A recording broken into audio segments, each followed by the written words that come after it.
July 12, 1998. The World Cup Final. Brazil versus France. The world's best player, possibly the greatest ever, walks onto that pitch. And something's off. Not wrong in the sense of a bad day, but wrong in the sense that this man shouldn't have been playing that game at all. Let's keep going. Because what happened in that hotel room the night before the 1998 World Cup final is one of the most disturbing psychological stories in football history. And FIFA has yet to fully explain what happened.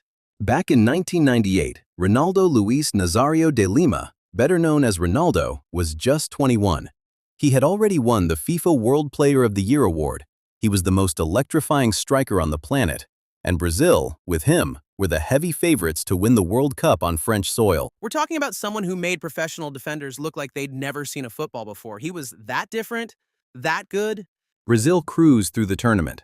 Ronaldo scored 4 goals in the group stage. He was named on the official team sheet for the final, wearing the number 9 shirt. The whole world expected him to be the hero of that night. Here's where things get interesting. Just hours before the game started, the team list was updated. According to multiple witnesses, including fellow Brazilian squad members who later spoke to journalists, the night of July 11, 1998, Ronaldo suffered what can only be described as a severe neurological episode in his hotel room. His roommate, Roberto Carlos, reportedly woke to find him convulsing on the floor. That's not just hyperbole or a media rumor. Roberto Carlos, Edmundo, and several other Brazilian players have all confirmed it. Ronaldo was taken to the Lila clinic in Paris that night. He was examined, cleared, and sent back to the team hotel. The official medical statement was, and I want you to really sit with these words, that he had suffered a convulsive fit of undetermined cause. Undetermined cause. He had a seizure the night before the World Cup final, and the official answer was, "We don't know, send him out." Hours later, the team list for the final was sent to FIFA, but Ronaldo wasn't on it. Then, just 72 minutes before the game started, it was sent back, and guess what? Ronaldo was back in the starting lineup. So, during that 72-minute period, someone thought it would be a good idea to start the World Cup final with a man who had been having convulsions on a hotel room floor about 12 hours earlier. And to this day, no one knows who made that decision. Here is where the story deepens into something far more uncomfortable. Back in 1996, Nike signed a landmark deal with the Brazilian Football Confederation, a contract reportedly worth $160 million over 10 years. Buried in the reported terms of that agreement was a clause that gave Nike significant influence over the scheduling of Brazil's friendly matches, and, critically, who played in them. Right now, Nike needs Ronaldo on the field.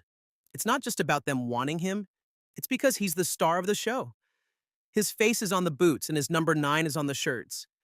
If Ronaldo doesn't play in the World Cup final, all that marketing value would disappear in a flash.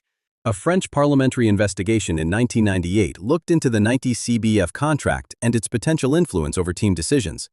The findings were inconclusive, but the investigation confirmed the contract existed and raised serious questions about corporate interference in national team affairs. Okay, let me break that down for you.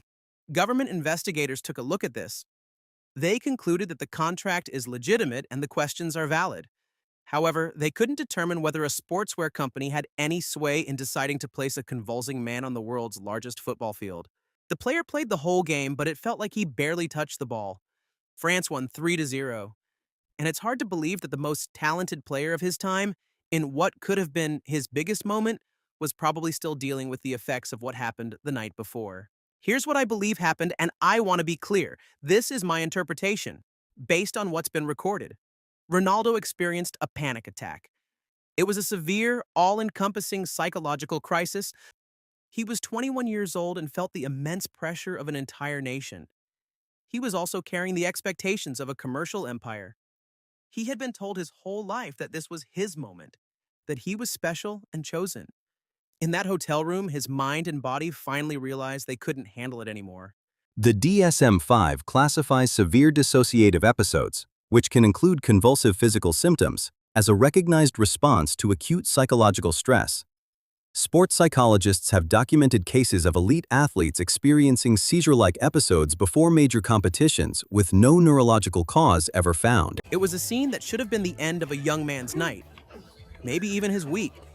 But instead, he found himself under floodlights, facing 80,000 people. It was as if the system needed him there, not him. The very symbol of him? Anyway, Nike is still sponsoring Brazil, and the CBF is still denying everything. Ronaldo, the real person, went on to win the World Cup in 2002 and become a legend. Honestly, if anything, this story makes it even more wild. The system tried to use him as a product, and he ended up becoming the greatest striker of his time, no matter what. Football isn't just a game, it's a machine.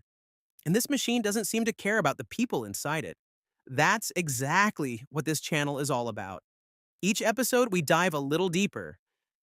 Next week, we're exploring the number 10 curse.